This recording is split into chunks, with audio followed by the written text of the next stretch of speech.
Joining us now on the program, as he does each and every week, to talk about the latest in our economy and in the markets, is Dr. Michael Greiner from Oakland University, who is an assistant professor of management in their School of Business Administration. Michael, thanks for being with us. Great to be here on this beautiful Friday. Yes, another beautiful Friday here in Michigan, and when we're in Michigan, we're typically focusing on the economic side, on the auto industry, which always has such a huge influence here in Michigan, and particularly where we're basing our show in the Detroit area. But U.S. car makers having some issues overseas. We know that a lot of that overseas competition has caused them some issues domestically over the years on the sales side. But in terms of the sales and manufacturing side overseas, we're seeing now U.S. car makers having some issues, particularly in China. What's going on in that regard?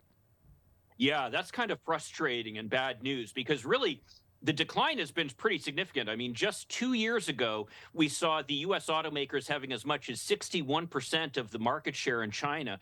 And the most recent figures have them down to about 41%. So that's a decline of about 20 points. So they expect that'll bounce back a little bit as some inventory is sold off. But nevertheless, one thing is clear. The share that the U.S. automakers are having in China is going down. Now, that could be for a couple of reasons. Number one, of course, there's been the issue with China essentially subsidizing its domestic industries, and not so much by putting money directly in, but really not by protecting intellectual property. And this has been a big issue for companies operating in China, where essentially they've found that Chinese law, to the extent that there really is such a thing as Chinese law, doesn't protect intellectual property the way we do in the United States or Europe or most of the rest of the developed world. So in other words, you've got Chinese companies essentially stealing technology from the American companies and then applying it to their own processes that they then use to compete against us. And in fact, the Chinese government has made it particularly difficult to operate in China because of the fact that they require any company operating there to essentially engage in a joint venture. So what you have to do is you have to have a Chinese partner who you're working with in China to be able to sell products there. Well, what does that do? That opens the door then for this Chinese partner to essentially be learning from you and taking that information then that they ultimately use to compete against you. And so we're seeing a lot of that.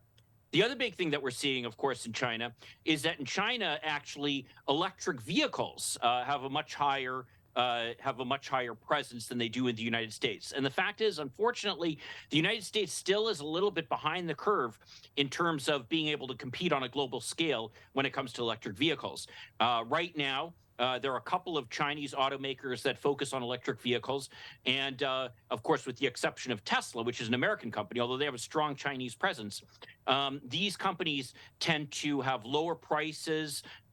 They tend to have more offerings, and in some cases, even higher technology offerings. So unfortunately, it appears that the Chinese economy is kind of squeezing the American manufacturers out using these two tools. And it's really kind of frustrating, I think, for the automakers. They were very happy to see that there was a bounce up back of auto sales after the decline that we had as a result of COVID. But really, again, when you're looking at the share of the auto market in China, it's really something that should be of great concern to anybody who's concerned about the auto industry, as we are here in Michigan. Yeah, so let's elaborate further on that, because it's particularly affecting these automakers in China. It's affecting on the manufacturing side and certainly on the sales side. But how does that then bounce back to us here in the U.S. and particularly our auto market here? Because if they're not getting the money they're usually getting out of China, that's certainly going to come back and affect us here in the U.S. Oh, it definitely does. I mean, it impacts the viability of the American auto manufacturers. I mean, GM in particular has made a huge investment in China. And for a while there, they were actually one of the largest selling automakers there. In fact, it's argued by a lot of people that the whole reason that GM kept Buick, the Buick brand, because you may recall when they declared bankruptcy a few years back during the 2008-2009 recession, they ended up getting rid of a whole bunch of brands, including one that I used to own, actually, Pontiac. But they kept Buick, which a lot of people thought, well, that's interesting. That's kind of odd. And the reason is, though, that Buick was a very, very popular brand in China. And it still is. And so GM has a large presence there, and they rely upon the revenues then that they're receiving from China to be able to essentially boost their bottom line company-wide, which then enables them to do whatever they're doing.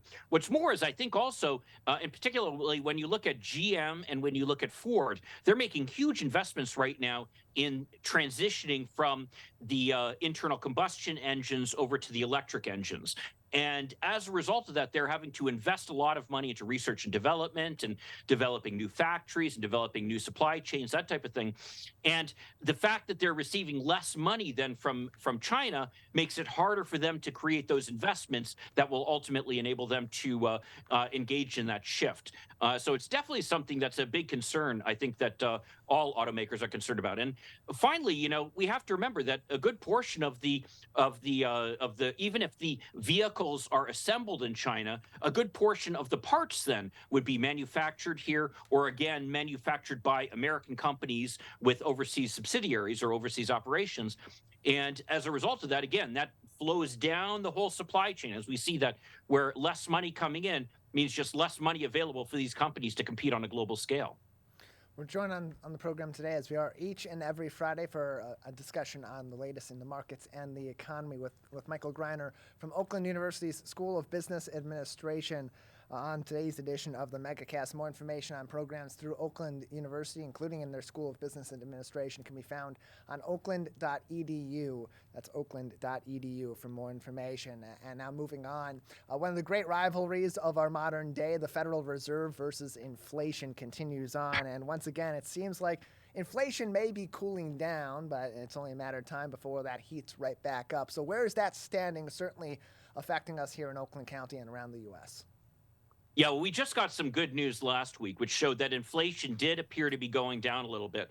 Now, that was particularly the consumer price index, which is what was announced, had gone down to 5%, which is the lowest rate we've seen in quite some time. And as a result of that, there was some celebration among people that, well, maybe it shows that the efforts by the Federal Reserve are starting to take effect. And as we talked about previously, too, there's also the effect that we're seeing by less bank lending as a result of the crisis that we're seeing in the banking industry, particularly in those mid-sized banks. But when you dig a little bit deeper in the numbers, it still has some concerns. I mean, number one, it's not dropping as quickly as we might like to see. I mean, we definitely want to see inflation closer to the 2% level, and having it at 5% is still something that's worrying. But what's more is that there are different ways to measure inflation. Inflation is basically where you take a basket of goods. The Consumer Price Index is a basket of goods and services where they look at what's the average household in the United States spending their money on. And then they take this basket of goods and ask, well, how much have the prices of this basket of goods gone up over the past year relative to what they were last year? And 5% obviously is a pretty big increase. It's a lot lower than we saw last summer when we were seeing as much as 9% increase, but still it's higher than we'd like to see. Than we'd like to see. So the fact that it has gone down is something that's encouraging, but it doesn't get far enough. But a big part of what you see in that basket of goods are, of course, energy and food. And those two things actually have moderated quite a bit over the last couple months. Energy, even with the price increase that OPEC Plus passed recently, which we talked about in a prior show, the energy prices are way down compared to what they were shortly after the invasion of Ukraine first started. And food prices similarly have moderated. Really since the same time period, because of course large suppliers of grain and certain other foodstuffs are both Ukraine and Russia on the global economy. So as a result of that, the fact that those prices are going down affects then the overall basket of goods. But economists are aware of the fact that those two sets of goods tend to be pretty volatile. They'll go up, they'll go down. And so what we'll do is we'll frequently strip them out and look at what we call core inflation, which tends to be more the kinds of things that have longer term trends where you might not see big jumps up or down from one month to the next, and you can start to kind of look at trends over the long term. And there, unfortunately, the news was not as good, where it actually went up a little bit, I believe from 5.3% to 5.4%. And the biggest offenders there are transportation, particularly airline tickets, which had a big increase, and housing, shelter tends to is being particularly difficult to kind of get the costs down on. Part of that has to do with the fact that there's a big shortage of housing in the United States. In fact, I saw that there are various estimates, anywhere from say about 7 million gap between demand and what's available, down to anywhere to 1.5 million. So there's a big question as to exactly how much there is. But the one thing everybody agrees on is that there's a housing shortage in the United States. And what that's doing is pushing up housing prices. And even though they have moderated a little bit, they're still higher than we'd like to see. And that's creating upward pressure then on inflation, which makes it tougher for the Fed to deal with it. So I would not be surprised if, hate to say it, we'll see in the next meeting that the Fed has, which is going to be the first week of May, that we're going to see another rate increase, probably just a quarter percentage point, but a rate increase nonetheless. Yeah, we see these dips up and down. That's where that continued concern seems to be from the Federal Reserve. What should they be doing with the interest rates to combat that? It may work at one point in time to raise the interest rate to cool down the economy, and you'll see the inflation rate then reduce, but then you pull those effects back, you pull that interest rate hike back the next month over, next few weeks over, and it goes right back. So the continued battle moves forward. And Michael, on a more local level here in the state of Michigan, really interesting story over the past week from MLive. It was posted on Monday. Really interesting article on mlive.com that came from Matthew Miller, exploring the relationship between big box stores and local communities. In many cases, it's directing a lot of commerce to those local areas. It's filling a number of gaps in terms of shops that are available, grocery stores in particular in some of these places. And in spots like Houghton, way up in the Upper Peninsula, they're having some issues on the tax side, in particular with these big box stores. Where are these issues coming up from, and really what is that battle that's now happening between the Goliaths like Walmart and local communities like Houghton? Yeah, this is a great question, and I think a very important story, and I'm glad you're bringing this up. I'm particularly sensitive to this, actually, having worked in municipal government for many years before I started practicing law and then went into academia. But essentially, you have to remember that the biggest source of income for most local communities is property taxes. And the way that that local communities decide what the property taxes are going to do is that there are certain rules that the local assessor will apply to property to determine, how much is this property worth, so that we're able to tax it appropriately. Because you have to remember, with real estate, so much of the time you'll go years between one sale and another. And obviously the economy varies quite a bit between those years. So you have these assessors then applying these rules to try to determine, well, if the property were sold today, how much would they get for it? And that then becomes the basis for the for property taxes. Now, since Proposal A passed back in the I think it was the 1980s or 1990s, Michigan municipalities have really been struggling, because the amount that they're able to tax residential property has been capped. So it can't go up at the same price then that property values are going up. And that's an important protection then for people, so they aren't losing their homes as a result of tax foreclosure. That cap, though, generally does not apply to businesses. And so as a result, local municipalities have becoming more and more reliant upon the property taxes that they're getting from businesses to be able to fund their operations. Now, this kind of is a challenge then for local municipalities, because at the same time as they've been working to try to make sure that they have enough revenues to provide the services that they offer, which include things like road repairs, garbage pickup, fire, police, really the things that so many of us think that government provides, they also want to attract business into the community. And there's developed this competition between local communities to see who is going to get the economic development. And so a lot of the time what they'll do is that they'll try to offer different tax incentives to try to get businesses to invest in their communities. And they'll offer them certain benefits, like say, we will build a new road here if you end up investing in this area. And I can tell you for a fact that when I worked for the city of Warren, we engaged in this quite aggressively, actually, giving a lot of tax breaks to GM to encourage them to invest in the tech center here, for example. Well, one of the biggest areas that you've seen investments in, of course, have been these big box stores. You're talking Walmart, you're talking Best Buy, you're talking Meijer, stores like this. And you can see where these stores will pull from a whole area. Now, in a city like Warren, for example, where I live, you'll see a number of big box stores. But say more a rural area, like say in Houghton or even in more rural Oakland County, you'll see one big box store serving a bunch of different communities. So there ends up being this competition between the different communities to see if they will be able to get it.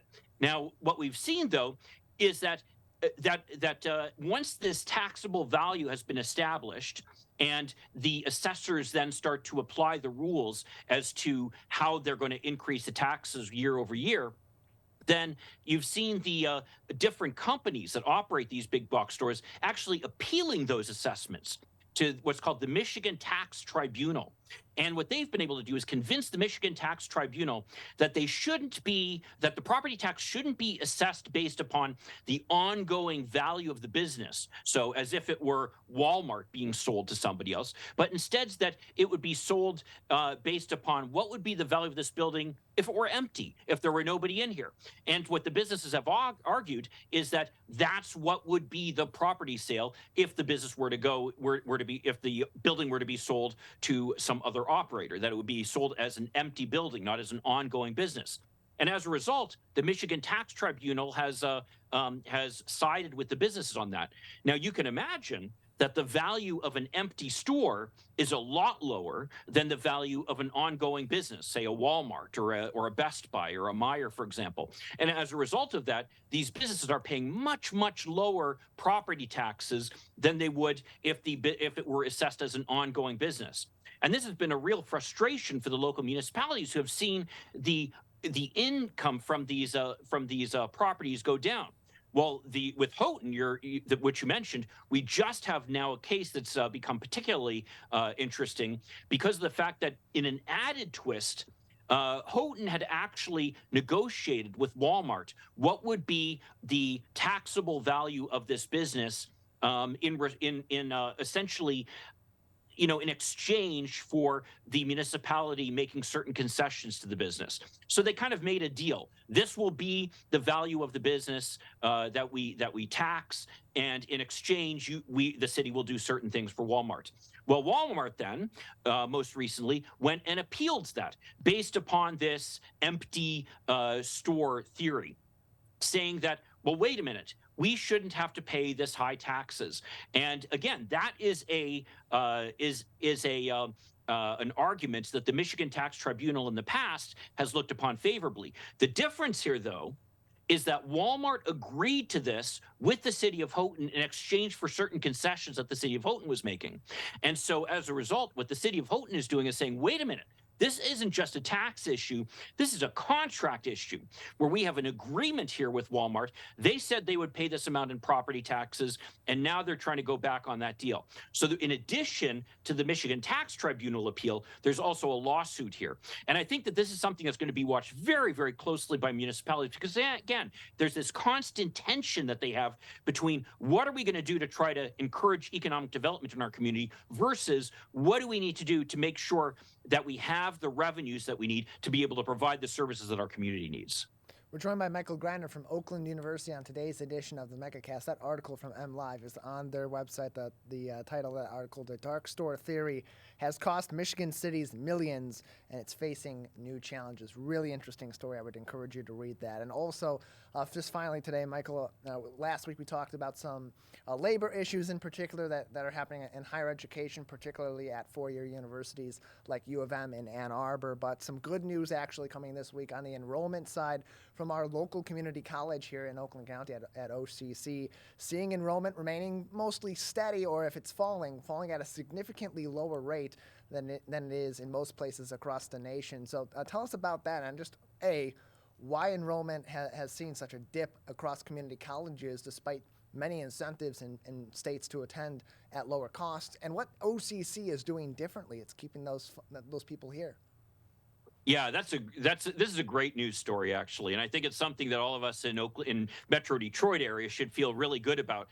because of the fact that really OCC has done a lot of the right things. I mean, as we talked about last time, the problem that higher education overall is dealing with is the fact that we've hit a demographic cliff where there just aren't as many young people graduating from high school as there were in prior years. And that has to do with the fact that we went through a period where there were fewer births than there had been in the past. I mean, obviously, you had the baby boom, they went through school. Then there was Generation X, my generation, and then subsequent generations. And since then, though, you've started to see fewer and fewer young people coming through the system. The result of that then kind of moves down the goes down the hill and ends up ultimately hitting higher education, where now there are literally fewer freshmen starting in higher education institutions across the country than there were just a few years ago, and that has resulted in some big changes at a lot of institutions. For example, I remember reading at CMU, a school I once taught at, actually, that they actually had to close down a dorm. So they're dealing with major issues and big declines in enrollment there. Now, some schools have not been affected by this so much. Obviously, Michigan State, U of M aren't affected because people come from all over the country and all over the world for those schools. Similarly, some more commuter schools where people are willing to stay locally and end up offering good deals to them as a result of that, like, say, U of M Flint or my institution, Oakland University, have done relatively well. But again, some of these kind of mid-level state schools have really struggled. Well, another group that has struggled, of course, are the community colleges, and I think a lot of that has to do with the fact that you've got these larger schools now that are kind of trying to reach down into the pool that typically went to community college and try to encourage them to go directly to being freshmen at the large universities and offering different incentives for that to try to bulk up the number of students that they've got. Well, what smart community colleges have done, and Oakland University is really the great example of this, is that they've been competitive. Is that they've said, we're not just going to roll over and we're not going to allow these schools to come in and essentially take the students away from us. We're going to realize that we're in this competitive environment and we need to make sure that students here are getting a good opportunity and that they're doing well. And so as a result of that, really since COVID hit, they've completely transformed the delivery of their classes now, where I think about 50% of them are online. They've also streamlined their admissions process. They've streamlined their financial aid process. So they've done a great job of making it easier for people to go to community college. What's more is they've really increased the support for students. I mean, one of the big issues that you see in community colleges across the country is the fact that so many students at this level will start but never finish. I think that it's as high as 60% of the students will start one year and not even enroll in the second year. And so that's a big problem at these schools. And you can understand why. I mean, most people who go to community college, they're people who have a lot going on in their lives. They have a lot of pressures. It's hard to go back to school. And so you really kind of need to meet people where they are and kind of help them through this process. Well, OCC has worked really hard at that. So as a result of that, they have a continuation rate, essentially the rate of people continuing on through school and finishing up. That's quite a bit higher than 50%, and that's really doesn't sound like a lot, but actually is quite high compared to most community colleges. And finally, what they've done is that they've kept their costs low. Their cost is actually lower than the median cost that you see for community colleges across the state. So that combination of things shows that they've really taken the challenge seriously of this competitive environment that we're in, because of the fact that essentially you've got different schools competing for a smaller pool of students. And as a result of that, although they have seen a little bit of a drop, I think it's been a drop of about 12%, that's nothing compared to the drop that you see nationwide of about 37% to community colleges. So I think it's a real success story for OCC and something that all of us in Metro Detroit and here in Oakland County can really feel good about. You can find more information from Oakland University about their programs by visiting oakland.edu. And of course, this article that we're referencing about OCC's recent success is on the homepage of the Oakland Press at theoaklandpress.com. Really great article, and we are working actively here and have been in discussions with OCC to get their Chancellor, Peter M. Provenzano Jr., or another member of their team on our show very soon. We're expecting to have them on sometime in the next week or so to talk even more about this. Michael, finally, the EPA, let's go back to a talk on the automotive industry earlier on, particularly electric vehicles you touched on. The EPA is implementing a new rule that's going to be aimed at accelerating how quickly electric vehicles become the predominant motor vehicle on our roads here in the U.S. What are they doing to speed that up, so to speak, and move away from internal combustion engines? Yeah, boy, I'll tell you, this is a big story, and you know, it's kind of one of those things. Fortunately or unfortunately, depending upon how you view it, we still are the Motor City, you know, and we still do rely upon the big automakers to provide most of our jobs and most of our economic support here. And when the auto industry does badly, you know, our economy here does badly. Interestingly enough, the EPA administrator had actually considered coming to Detroit to make this announcement. But when it became clear that some of the automakers and especially some of the unions weren't so excited about it, the EPA administrator changed his plans and ended up making the announcement in Washington. Well, the reason why there are these concerns about it is because of the fact you have to remember there are fewer moving parts in a electric vehicle than there is in an internal combustion engine. As a result of that, there's less need for workers. What's more is it's resulting in an entire transformation of the supply chain and the manufacturing process for automobiles.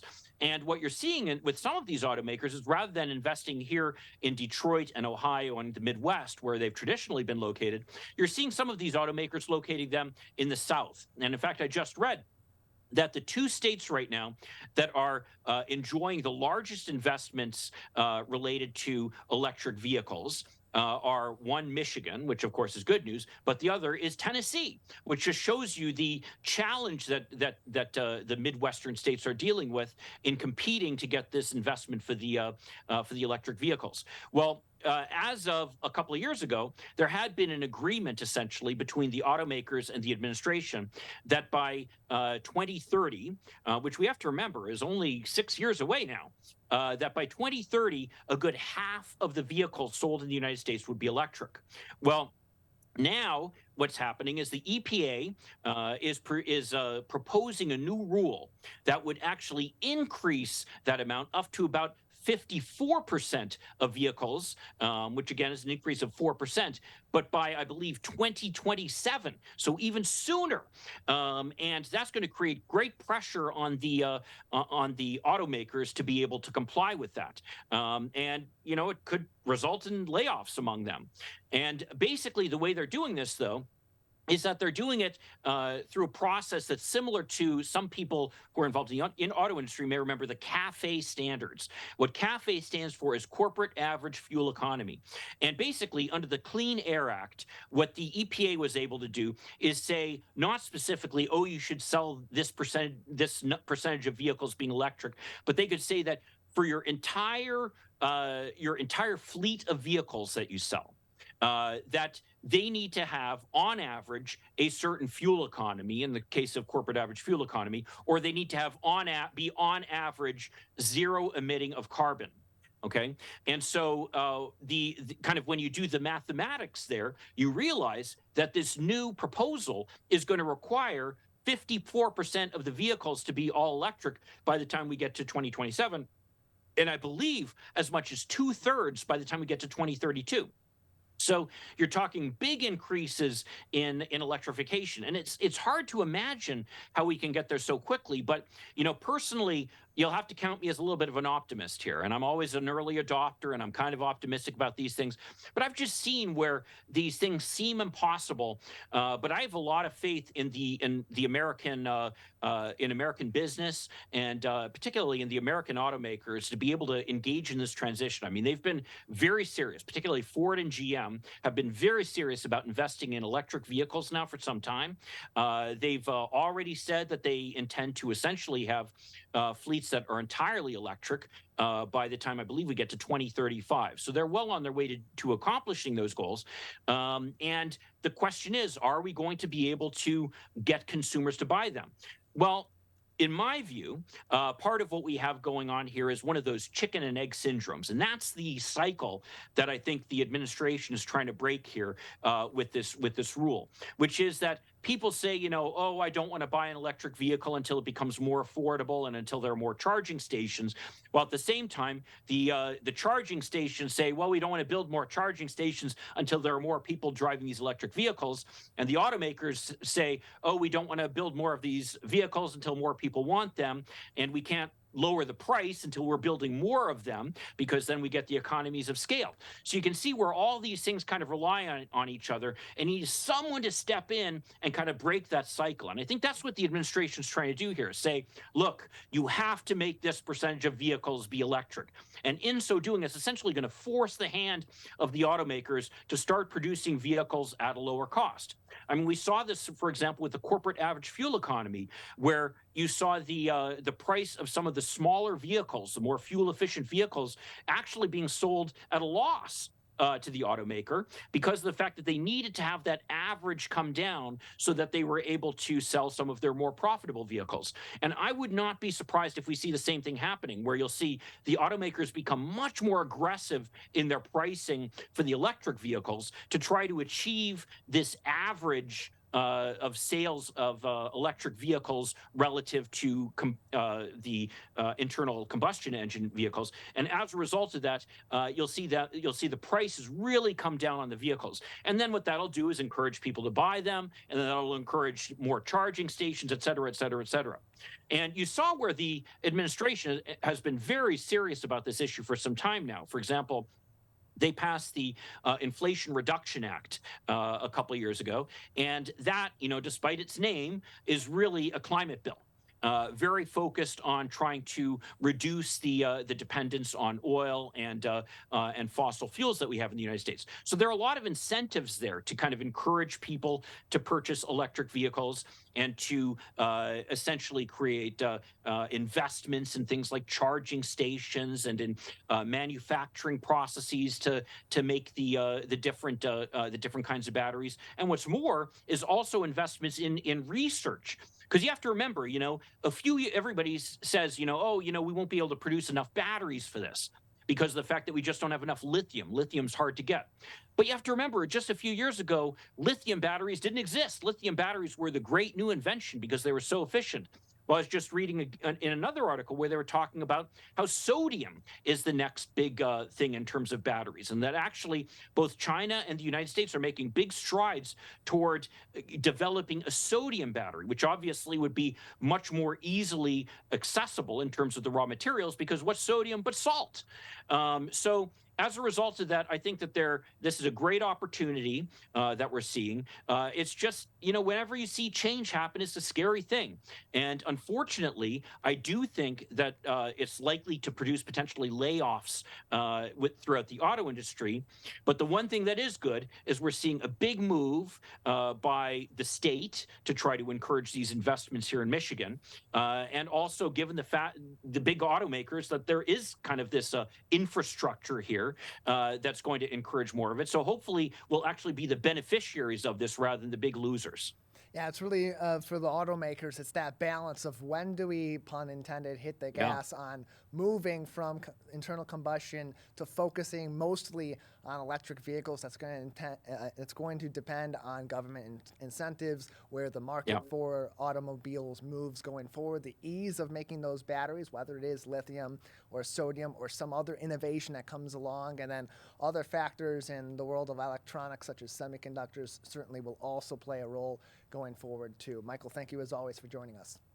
It's great to be here. Have a great weekend. Enjoy the beautiful weather.